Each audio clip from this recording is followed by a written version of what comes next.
Halo semuanya, selamat datang di channel yang tidak layak untuk dihina ini. Sebelum kita mulai, atur posisi santainya, seruput kopinya, dan mari kita berkhayal.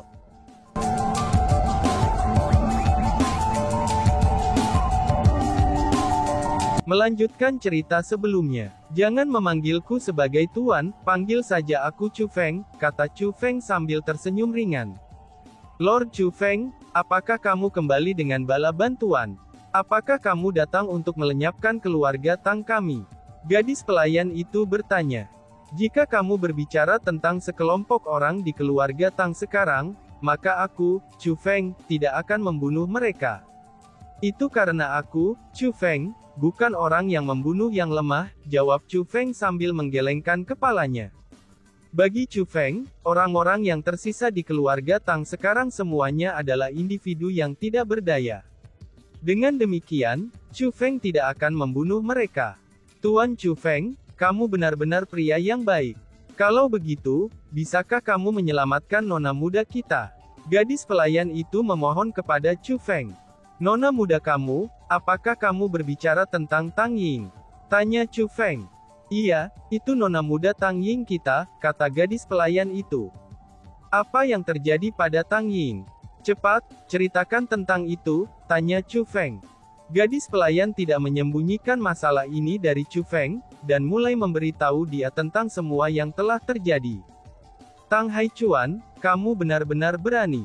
Demi menjaga keluarga Tang kamu benar-benar menolak untuk melepaskan bahkan putri kamu sendiri, ucap Chu Feng.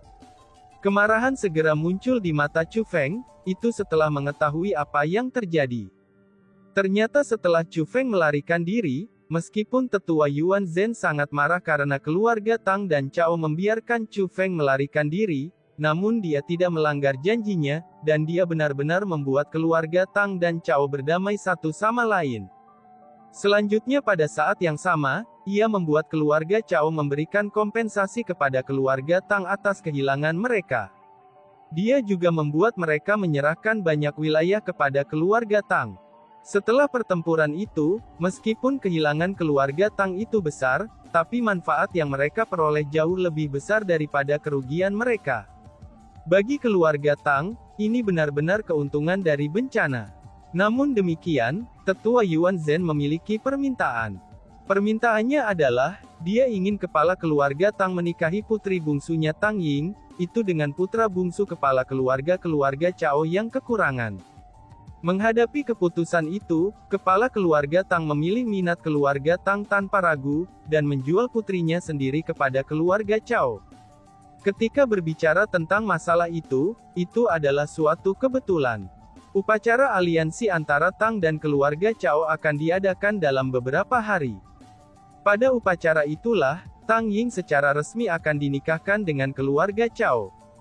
Tuan Chu Feng, alasan mengapa tetua Yuan Zhen tidak menyukai nona muda kita, itu justru karena dia memohon kepadamu hari itu. Saat ini, nona muda kita dapat dikatakan sepenuhnya terisolasi, orang-orang yang paling dekat dengannya, mereka semua telah mengkhianatinya. Saat ini, satu-satunya orang yang bisa menyelamatkan nona muda kita adalah kamu, Tuan Chu Feng. Tuan Chu Feng, aku mohon padamu, tolong selamatkan nona muda kami. Jika nona muda kita benar-benar dinikahkan dengan keluarga Cao, dia mungkin akan mati di sana. Keluarga Cao itu pasti berencana untuk menyiksa nona muda kita. Karena bagaimanapun juga, Cao Yuxuan dibunuh olehmu, dan semua orang di keluarga Cao tahu bahwa kamu memiliki hubungan yang luar biasa dengan nona muda kita. Mereka pasti akan mengarahkan kebencian mereka untukmu menggunakan nona muda kita. Ketika dia berbicara dengan ini gadis pelayan jatuh berlutut di depan Chu Feng. Pipinya juga sudah berlinangan air mata. Kamu sangat setia pada nona mudamu. Yakinlah, aku akan menyelamatkannya. Namun sebelum itu, jangan menyebutkan bahwa kamu telah melihatku kepada siapapun. Berpura-puralah seperti aku tidak pernah muncul, karena itu hanya akan membahayakan kamu, ucap Chu Feng. Mendengar kata-kata Chu Feng, gadis pelayan itu mengangkat kepalanya, dan berencana untuk mengucapkan terima kasih. Namun yang mengejutkannya adalah, dia menemukan bahwa Chu Feng sudah pergi. Selanjutnya, ada kantong penyimpanan yang mengambang di mana Chu Feng sebelumnya berdiri. Setelah menerima kosmos sak itu, ekspresi gadis pelayan itu berubah menjadi lamban.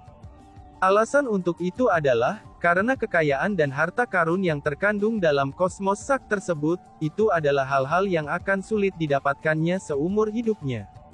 Chu Feng bepergian dengan cepat. Dia berhasil tiba di keluarga Cao, itu sebelum upacara aliansi keluarga Tang dan Cao dimulai. Demi pernikahan, keluarga Cao telah mengundang banyak tamu. Tidak hanya kekuatan terdekat sudah tiba, bahkan beberapa orang dari Paviliun Luyang juga telah tiba. Tetua Yuan Zhen secara alami berada di antara barisan mereka. Besok adalah hari upacara aliansi keluarga Tang dan Cao. Itu juga akan menjadi hari di mana Tang Ying akan menikah dengan keluarga Cao. Chu Feng berencana untuk menyelamatkan Tang Ying sebelumnya. Dia benar-benar tidak bisa membiarkan Tang Ying menjalani upacara pernikahan dengan putra bungsu keluarga Cao. Namun hal yang mengejutkan Chu Feng adalah, keluarga Tang telah menyerahkan Tang Ying kepada keluarga Cao di tanggal yang lebih awal. Mereka sangat serius dan sepenuhnya menjual Tang Ying. Setelah serangkaian pertanyaan, Chu Feng akhirnya menemukan di mana Tang Ying berada. Tidak hanya dia tidak menerima perawatan sebagai pengantin wanita, dia bahkan dipenjara di bawah tanah. Penjara itu dijaga sangat ketat, dan tidak mungkin bagi orang biasa untuk memasukinya. Namun demikian, ini tidak menimbulkan ancaman bagi Chu Feng. Untuk tidak memperingatkan siapapun, Chu Feng tidak membunuh siapapun. Namun sebaliknya, ia menggunakan teknik khusus untuk membuat orang-orang di dalam penjara bawah tanah tidak sadarkan diri. Baru saat itulah, dia memasuki penjara. Sebelum Chu Feng bahkan mencapai sel tempat Tang Ying ditahan, Chu Feng sudah bisa melihat Tang Ying ditahan di dalam penjara. Pada saat itu, Tang Ying terikat erat oleh tali pembentukan formasi. Jangankan untuk bergerak, dia bahkan tidak bisa berbicara. Meskipun Tang Ying tidak menangis, tapi matanya yang memerah sudah terlihat bengkak. Ini berarti dia sudah menangis sangat lama sebelumnya. Matanya tampak putus asa, seolah-olah dia tidak ingin hidup lagi, dan sepertinya dia bertekad untuk mati. Dari cara Chu Feng melihatnya, jika bukan karena faktanya bahwa gerakannya dibatasi oleh pembentukan formasi, dia mungkin akan bunuh diri sekarang. Karena bagaimanapun, dia telah dikhianati oleh orang-orang terdekatnya, yaitu oleh keluarganya. Ketika Chu Feng melihat pemandangan di penjara bawah tanah, apa yang muncul di hatinya bukan hanya rasa sakit, tetapi juga kemarahan. Alasan untuk itu adalah, karena Tang Ying bukan satu-satunya orang di sel penjara itu. Berdiri di depannya, Iti adalah seorang wanita. Wanita itu cukup menawan, dan berpakaian sangat cantik. Dengan pakaian terbuka, dia tampak sangat memikat. Namun meskipun wanita ini masih tampak muda, tapi Chu Feng bisa mengatakan dengan pandangannya bahwa setidaknya dia berusia 1000 tahun. Kenapa kamu tidak bicara? Kamu bajingan. Katakan padaku, mengapa kamu memutuskan untuk melanggar janji pernikahan? Mengapa kamu menolak untuk menikahi anakku? Apakah itu karena Chu Feng? Bicaralah, hei bicaralah. Oh iya, aku hampir lupa. Kamu tidak dapat berbicara. Bahkan kemampuan kamu untuk berbicara telah diambil oleh anggota keluarga kamu sendiri. Namun demikian, kamu tidak bisa menyalahkan keluargamu. Lagi pula, kamu sangat tak tahu malu. Hehehe, aku bisa memberitahumu hal ini. Kematian Cao Yuxuan di tangan Chu Feng, itu juga berhubungan dengan kamu. Ibu Cao Yuxuan pasti tidak akan mengampuni kamu. Cepat atau lambat, kamu akan mati. Namun untungnya, tidak perlu bagi Ibu Cao Yuxuan untuk menjagamu. Alasan untuk itu adalah, karena aku tidak akan mengampuni kamu. Keputusanmu untuk memutuskan pernikahan dengan putraku sebelumnya, itu hanyalah penghinaan terhadap putraku. Jadi, kamu jangan berpikir bahwa kamu akan benar-benar menjadi menantu keluarga Cao kami, karena kami mengizinkanmu untuk menikah dengan putraku. Setelah upacara pernikahan besok, itu akan menjadi waktu kematianmu, Tang Ying. Namun demikian, aku tidak akan membiarkanmu mati dengan mudah. Aku akan membuat kamu berharap bahwa kamu sudah mati. Aku sudah mengumpulkan ratusan pengembara yang tidak memiliki rumah, dan juga 100 binatang buas paling jelek. Aku akan meminta mereka memperkosa kamu secara bergiliran. Apakah kamu merasa tetap suci? Kamu ingin memandang rendah anak aku? Aku akan membuat kamu meradakan siksaan, rasa sakit, dan kehancuran sebelum kamu mati. Wanita itu menunjuk ke arah Tang Ying dan berkata dengan sengit. Setelah mendengar kata-kata itu, Chu Feng tahu bahwa wanita ini pastilah ibu dari putra bungsu keluarga Cao. Dihina seperti itu, Tang Ying secara alami juga akan marah. Namun karena dia tidak dapat berbicara, dia hanya bisa melirik ke arah wanita itu. "Jalang, kamu berani memelototiku." Ibu si idiot itu langsung geram. Dia mengangkat tangannya, dan dia ingin memukul pipi Tang Ying. Setelah suara renyah, ekspresi wanita itu segera berubah. Alasan untuk itu adalah, karena tamparannya tidak hanya mendarat di wajah Tang Ying, tapi itu juga ditangkap oleh seseorang. Secara alami, orang yang telah memblokir tamparannya adalah Chu Feng. "Siapa kamu?" tanya wanita itu. Itu sudah jelas, wanita ini tidak tahu siapa Chu Feng. Dia memiliki ekspresi yang sangat terkejut. "Aku Chu Feng," kata Chu Feng. "Apa? Kamu Chu Feng?" seru wanita itu. Mendengar kata-kata itu, wanita itu segera berbalik untuk melarikan diri. Namun sayangnya, tangannya masih dalam genggaman Chu Feng. Karena itulah, bagaimana mungkin dia bisa melarikan diri? "Penjaga, cepat bantu. Chu Feng ada di sini." Dengan panik, wanita itu mulai berteriak minta tolong.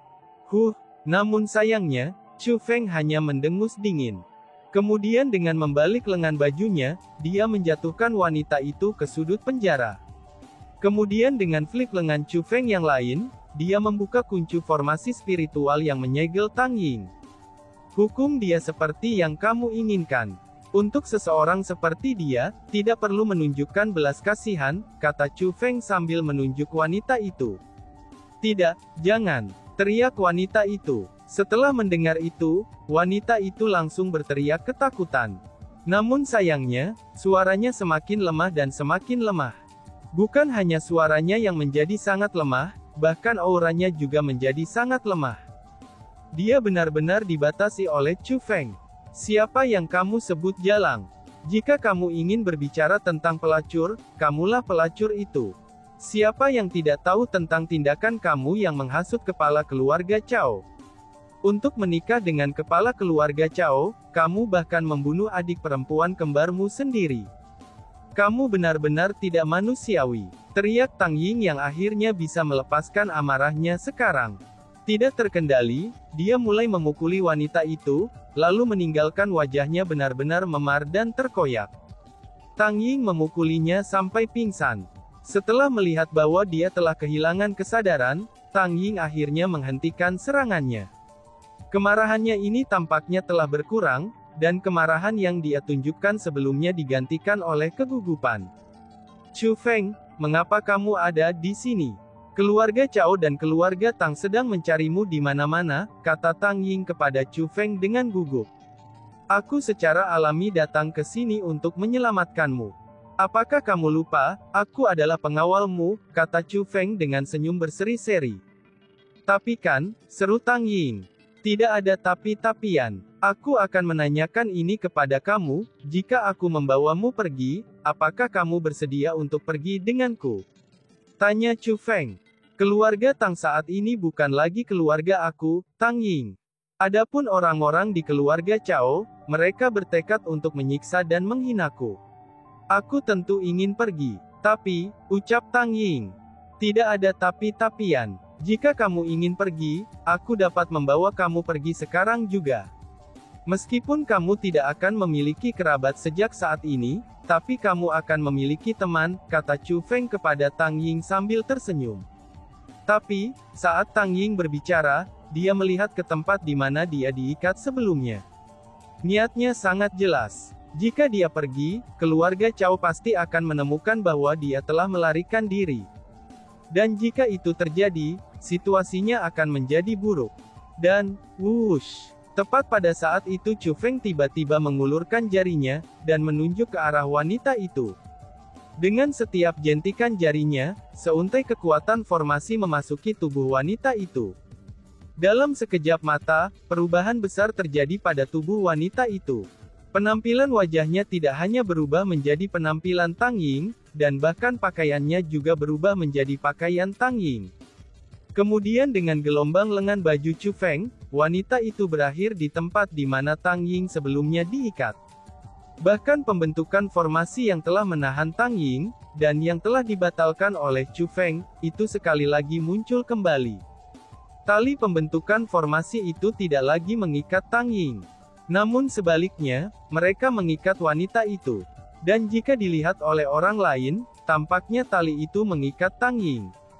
Chu Feng, kamu, tidak mungkin, seru Tang Ying. Melihat adegan ini, Tang Ying segera memikirkan sesuatu. Dia terkejut dan senang. Betul, aku akan meminta orang bodoh itu menikahi ibunya yang gila. Aku akan sepenuhnya mempermalukan keluarga Cao, kata Chu Feng. Aku benar-benar tidak pernah menyangka kamu akan menjadi sejahat ini, ucap Tang Ying. Meskipun rencana Chu Feng sangat gila, tapi Tang Ying mendukung sepenuhnya. Hanya memikirkan ekspresi orang-orang dari keluarga Cao saja, itu akan menyebabkan kepuasan luar biasa bagi Tang Ying. Jahat ya, saat menghadapi orang baik, aku, Chu Feng, akan menjadi orang yang terbaik. Namun ketika menghadapi orang jahat, aku, Chu Feng, akan menjadi orang yang terburuk. Mungkin aku tidak akan bisa membandingkan orang lain dalam hal kebaikan. Tetapi dalam hal kejahatan, maka aku, Chu Feng, tidak akan kalah dari siapapun, kata Chu Feng. Mendengar apa yang dikatakan Chu Feng, Tang Ying merasakan kehangatan di hatinya. Ini terutama karena dia baru saja dikhianati oleh keluarganya, dan juga oleh orang-orang yang paling dia percayai sepanjang hidupnya. Dia merasa sangat hangat, sehingga air mata mulai mengalir di matanya. Hehehe, berhentilah menangis. Inilah kehidupan. Ini adalah sifat keluarga kamu. Meskipun sangat kejam bagi kamu untuk melihat sifat sejati mereka hari ini, tapi itu tetap merupakan hal yang baik. Adapun alasannya, kamu akan mengerti di masa depan, ucap Chu Feng. Meskipun kata-kata Chu Feng agak keras, tapi ia juga mengangkat tangannya untuk secara pribadi menghapus air mata Tang Ying.